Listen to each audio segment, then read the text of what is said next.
C'est son terrain de jeu favori, cette rivière, la Dordogne. Francis Lasfargue la photographie depuis plus de 50 ans.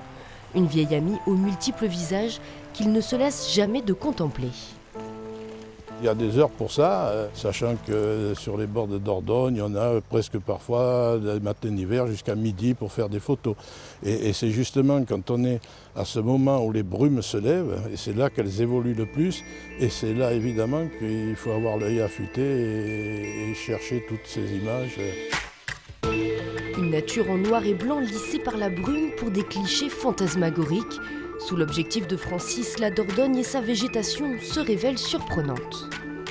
J'ai eu la chance que passent ces oies, qui évidemment ont créé une espèce de mouvance dans l'eau. S'il n'y a pas de mouvement de l'eau à côté, il n'y a pas toutes ces arabesques, vous voyez, tout ce dessin, ces ondulations.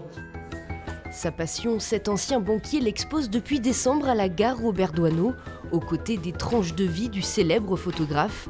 Une inspiration pour Francis Lasfargue qui veut lui aussi faire découvrir sa terre natale.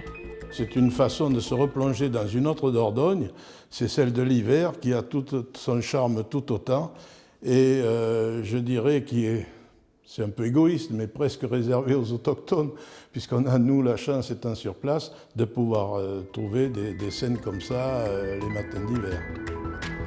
S'il s'essaie parfois aux natures mortes, Francis préfère avoir les pieds dans l'eau, jusqu'à son lieu d'exposition carlusien situé sur les berges de la Dordogne. Ces clichés de saison y resteront jusqu'au 17 janvier.